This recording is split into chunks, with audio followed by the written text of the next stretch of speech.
नमस्कार, आप सभी का स्वागत है तिवारी एकेडमी में। आज हम बात करने वाले हैं कक्षा 7 के लिए हिंदी व्याकरण की पाठ्यपुस्तक है उसके अध्याय 22 की, जिसका शीर्षक है वाक्य विचार यानी सिंटेक्स। अब देखिए, मुझे पूरी उम्मीद है कि आपने पिछले अध्यायों पर बने वीडियोस को ज़रूर देखा होगा।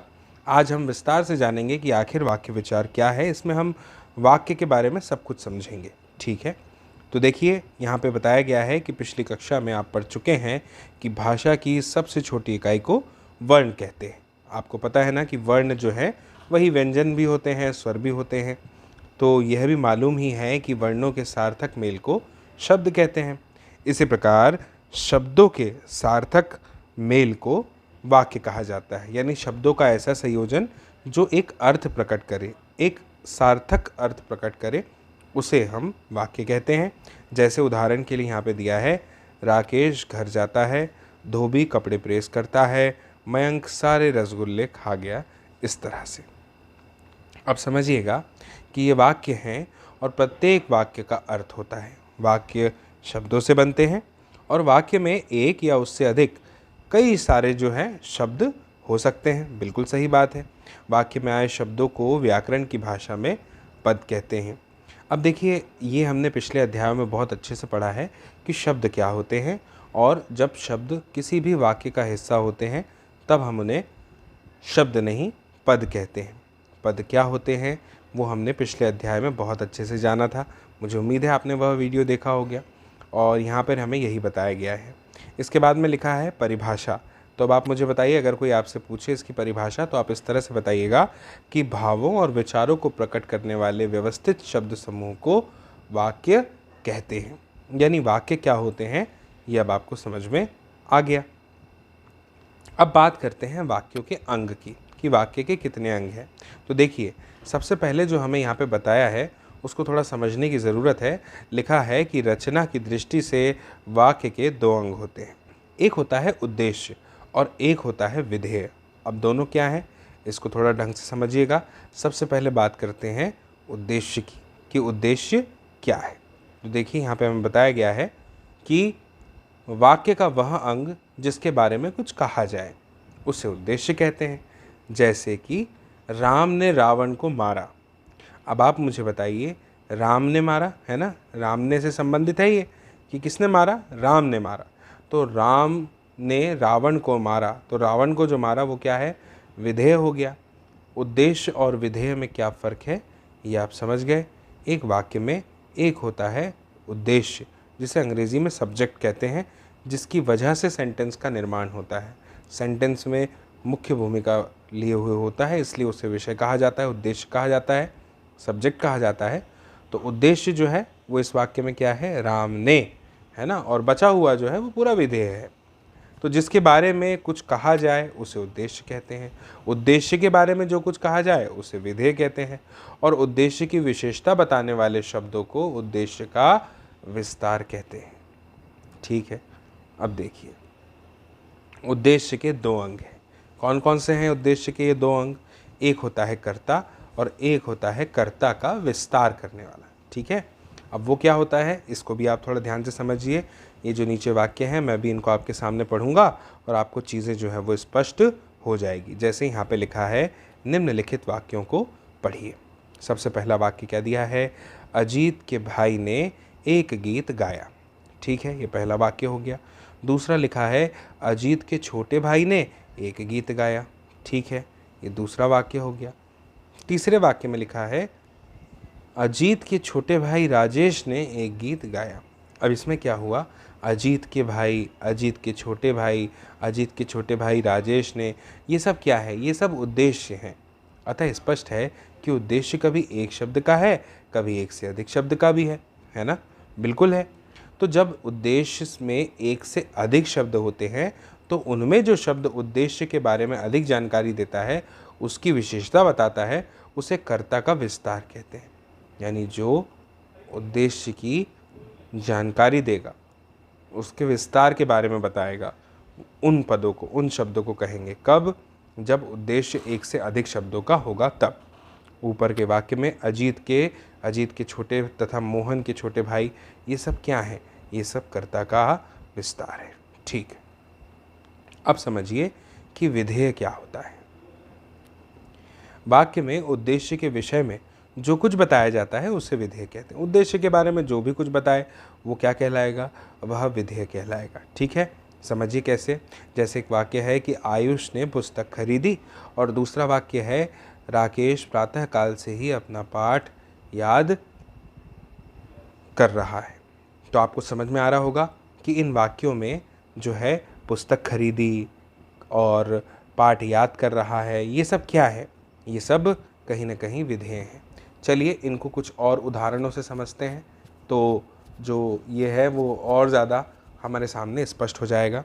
उदाहरण से चीज़ें स्पष्ट हो जाती हैं।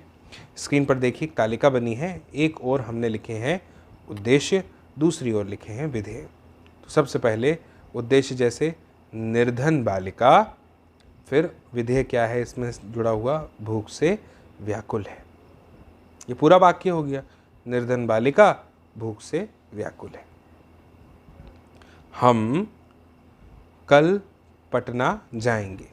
ठीक है, अब ये पूरा का पूरा वाक्य है, इसमें हम तो उद्देश्य हो गया कि भाई हमारी बात हो रही है, हम कह रहे हैं हम जाएंगे, और कल पटना जाएंगे ये क्या है, हम की विशेषता बता रहे हैं, ये पूरा विधेय है। ठीक, आगे लिखा है क्या, सुनीता विलियम्स, उसके बाद लिखा है अंतरिक्ष यात्रा पर गई थी। इसके बाद लिखा है हलवाई मिठाइयाँ बना रहा है। फिर लिखा है श्री अशोक चक्रधर ने हास्य कविताएं सुनाई। इससे स्पष्ट हो गया है ना, बिल्कुल स्पष्ट हो गया कि ये जो है यहाँ पर क्या बात हो रही है, विधेय क्या है और उद्देश्य क्या है। अब समझिएगा बात क्या है कि उपर्युक्त वाक्यों में कर्ता या उद्देश्य को अलग करने के बाद जो कुछ शेष रह जाता है वह विधेय कहलाता है। मान लीजिए आपसे प्रश्न पूछा गया कि विधेय को परिभाषित कीजिए या विधेय की परिभाषा दीजिए, तो आप क्या कहेंगे, तब आप कहेंगे कि उद्देश्य को अलग करने के बाद, कर्ता या उद्देश्य को अलग करने के बाद वाक्यों में जो कुछ शेष रह जाता है वह विधेय कहलाता है, और विधेय के निम्नलिखित अंग हैं। अब कौन कौन से अंग हैं इनको थोड़ा ध्यान से समझिएगा, गहराई से। सबसे पहला अंग होता है कर्म। कर्म क्या होता है ये तो आप जानते हैं, है ना, हमने पिछले अध्यायों में पढ़ा है। मैं बार बार ऐसा कहता हूँ कि हमने पिछले अध्यायों में पढ़ा है, क्योंकि मैं जानता हूँ कि आपने पिछले अध्यायों पर बने वीडियोज़ को ज़रूर देखा होगा। अब देखिए क्या लिखा है कर्म के बारे में, कि जिस पर क्रिया के व्यापार का फल पड़े, जैसे प्रणव ने पुस्तक दी।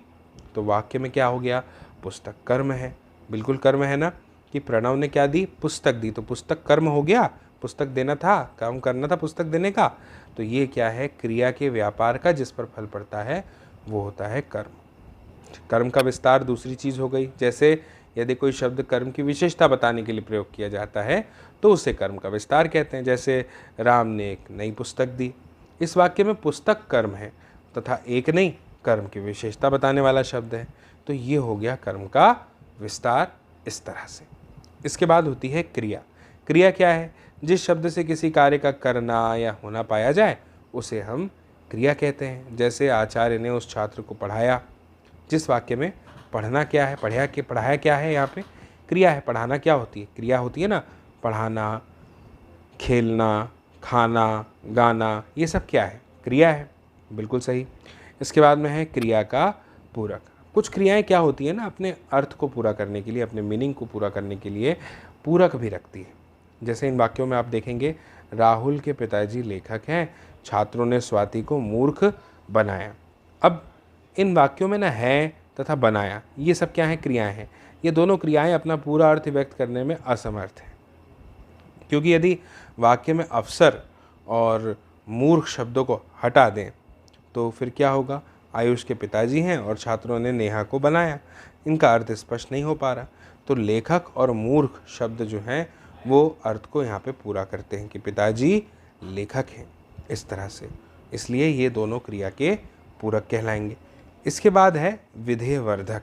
ये क्या है, समझिएगा कि क्रिया, क्रिया का पूरक, कर्म, कर्म का विस्तार, छांटने के बाद जो भी शेष बचता है वह विधेयक वर्धक कहलाता है। जैसे अंशु ने अपने जन्मदिन पर कक्षा में टॉफियाँ बांटी।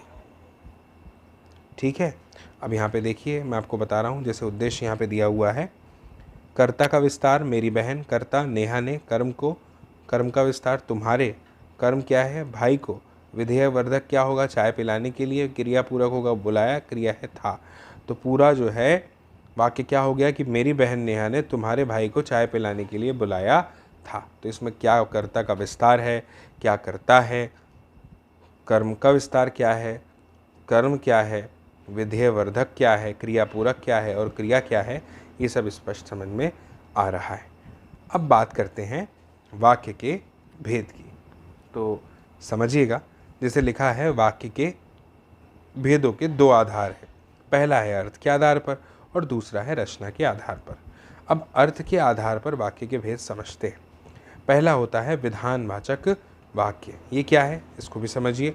जब किसी वाक्य में क्रिया के करने या होने का बोध हो तो उन्हें विधानवाचक वाक्य कहते हैं। यानी जब भी कोई कुछ कर रहा है या हुआ कुछ, उसका जब बोध होता है। जैसे सूर्य प्रतिदिन पश्चिम में डूबता है, दिल्ली में यमुना नदी बहती है, इस तरह से। एक होता है निषेधवाचक वाक्य। ये क्या, जिन वाक्यों में क्रिया के करने या होने का सामान्य कथन होता है उसे कहते हैं। जैसे मैं पुस्तक नहीं पढ़ता हूँ, वे शिक्षक नहीं हैं, ये सामान्य अर्थ हो गया। प्रश्नवाचक क्या होते हैं, आप जानते हैं कि जब वाक्यों में प्रश्न पूछा जाए तो प्रश्नवाचक, जैसे क्या वह प्रतिदिन व्यायाम करता है, तुम कहाँ जा रहे हो, इस तरह से। इच्छावाचक क्या होगा, जब किसी वाक्य में इच्छा प्रकट करनी होती हो तो उसे इच्छावाचक वाक्य कहेंगे। जैसे ईश्वर तुम्हें सुखी रखे, भगवान करे कि तुम सफल हो जाओ, आशा, कामना, शुभकामना, आशीर्वाद, ये सारी चीज़ें। संदेहवाचक में क्या होता है कि कार्य के होने न होने के प्रति संदेह है कि होगा कि नहीं होगा, संभावना प्रकट होती है, उन्हें कहते हैं संदेहवाचक। जैसे शायद अब सर्दी कम हो जाए, क्रिकेट मैच शायद भारत जीत गया होगा, इस तरह से। कुछ होते हैं संकेतवाचक वाक्य। इसमें क्या होता है कि क्रिया का होना दूसरी क्रिया पर निर्भर करता है, इसलिए इन्हें संकेतवाचक कहते हैं। कि जैसे वह कल आएगा तो मैं रुक सकता हूँ, यदि कहोगे तो चलूँगी, यदि बिजली होती तो टीवी देख लेते, इस तरह से। फिर है विस्मयादिबोधक वाक्य। अब ये विस्मयादिबोधक क्या होता है आपको पता है ना, आश्चर्य की बात हो गई, हर्ष है, शोक है, घृणा है, इन सब का बोध होगा इसमें, विस्मय का यानी आश्चर्य का। जैसे छिछी कितनी बदबू है, शाबाश तुम बहुत बहादुर हो, आहा कितना सुंदर दृश्य है, इस तरह से। अब समझिए अर्थ के बाद रचना के आधार पर वाक्य के भेद। तो रचना या बनावट के आधार पर ना वाक्य के तीन भेद हैं। एक होता है सरल वाक्य, एक होता है संयुक्त वाक्य और एक होता है मिश्र वाक्य। सबसे पहले समझते हैं कि सरल वाक्य क्या है। तो जिस वाक्य में केवल एक ही उद्देश्य है और एक ही विधेय है उसे सरल या साधारण वाक्य कहते हैं। जैसे नेहा पत्र पढ़ रही है, अध्यापिका पढ़ रही है, इस तरह से। संयुक्त वाक्य क्या होता है, जिन वाक्यों के सभी उपवाक्य समान स्तर के होते हैं उन्हें संयुक्त वाक्य कहते हैं। जैसे अंकित पढ़ रहा है और सचिन सो रहा है, खाना बनेगा तो हम सब खाएंगे, नेहा नहीं बोलती क्योंकि वह नाराज़ है, छाता ले लो ताकि भीगो ना। तो ये सारे के सारे क्या है, संयुक्त वाक्य है और इनके उपवाक्य तो क्योंकि और ताकि समुच्चय बोधक शब्दों से जुड़े हुए हैं। ठीक है, इसके बाद होता है अगला मिश्रित वाक्य। अब ये क्या है, जिस वाक्य में एक से अधिक वाक्य मिले ना तो उनमें क्या होता है, एक वाक्य प्रधान होता है और अन्य वाक्य जो है वो गौण है या पहले वाले पे आश्रित है, निर्भर है, तो उसे आश्रित वाक्य, मिश्रित वाक्य कहा जाता है। जैसे विशाल ने कहा वह स्कूल नहीं जाएगा। अब वह स्कूल नहीं जाएगा, इससे स्पष्ट कुछ भी नहीं हो रहा। कब हो रहा है, जब कहा है कि हम बोल रहे हैं कि विशाल ने कहा कि वह स्कूल नहीं जाएगा। मैंने देखा कि प्रणव पढ़ रहा है। ठीक है, तो आश्रित उपवाक्य की समुच्चय बोधक शब्द ने इन दोनों वाक्यों को जोड़कर एक बना दिया है। तो संयुक्त वाक्य के प्रकार चार हैं, इसके भी प्रकार हैं मतलब, और वो चार हैं। सबसे पहला है संयोजक, फिर है विभाजक, फिर है विकल्प सूचक, फिर है परिणाम बोधक। तो सबसे पहले बात करते हैं संयोजक की। जब एक साधारण वाक्य किसी दूसरे साधारण वाक्य से संयोजक अव्यय जैसे कि और, तथा, एवं द्वारा जुड़ता है तब संयोजक संयुक्त वाक्य होता है। जैसे आयुष खा रहा है तथा प्रणव सो रहा है, रमेंद्र आया और गजेंद्र गया, इस तरह से। फिर विभाजक क्या है, जब साधारण अथवा मिश्र वाक्यों का परस्पर भेद या विरोध का संबंध रहता है तब विभाजक संयुक्त वाक्य कहलाता है। जैसे सत्य बोलो परंतु बुरा मत कहो, इस तरह से। विकल्प सूचक में क्या होता है, जब दो बातों में से एक को स्वीकार करना होता है तब विकल्प सूचक संयुक्त वाक्य होता है। जैसे अजीत या तो खेलो या वहाँ से हट जाओ, चुपचाप खाओ या सो जाओ। परिणाम बोधक में क्या है कि जब एक साधारण वाक्य दूसरे साधारण या मिश्रित वाक्य का परिणाम होगा तब आप कहेंगे कि ये परिणाम बोधक संयुक्त वाक्य है। बड़ी सरल सरल परिभाषा दी हुई है, आसानी से सब चीज़ें समझ में आ रही हैं।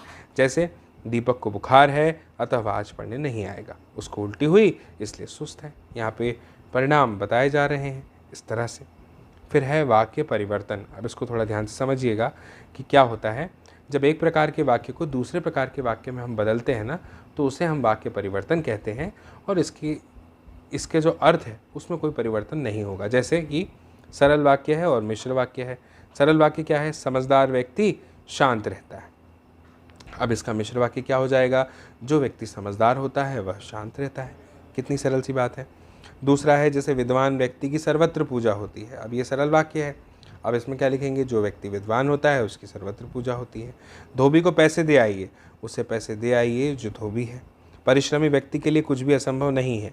जो व्यक्ति परिश्रमी होते हैं उनके लिए कुछ भी असंभव नहीं होता। खाना बनाने वाली खाना परोसेगी, जो खाना बनाती है वह खाना परोसेगी। इस तरह से सरल वाक्यों से संयुक्त वाक्य कैसे बनाएंगे? देखो, इसमें हमें यही बताया है कि जो भी स्वतंत्र वाक्य होते हैं ना, उनमें थोड़ा परिवर्तन कर देते हैं और योजक जैसे कि, पर, लेकिन, किंतु, परंतु, इसलिए ये सब जोड़ देते हैं। जैसे सरल वाक्य है, प्रणव पढ़ रहा है, आयुष लिख रहा है। अब इसको जोड़ देंगे, प्रणव पढ़ रहा है जबकि आयुष लिख रहा है। फल खाकर स्वस्थ रहो, फल खाओ और स्वस्थ रहो। अमीर होने के बावजूद वह दयालु है, वह अमीर है परंतु दयालु भी है।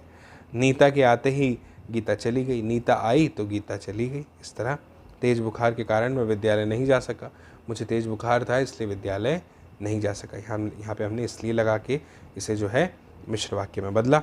अब संयुक्त वाक्य से सरल वाक्य कैसे बनेंगे, थोड़ा इसको भी देखिए। जैसे कि विपिन ने डांटा और मनोरमा रो पड़ी। अब इसको सरल में बदलना है तो विपिन के डांटने पर मनोरमा जो है वो रो पड़ी। इस तरह से इसमें क्या होता है ना, दोनों वाक्यों को मिलाकर एक वाक्य बनाया जाता है और उनके बीच में योजक शब्द जो है उसको हटा देते हैं। ऐसा करते समय वाक्य का अर्थ नहीं बदलना चाहिए, है ना, तभी तो हम परिवर्तन कर पाएंगे। जैसे नेहा ने समझाया और साहिल मान गया।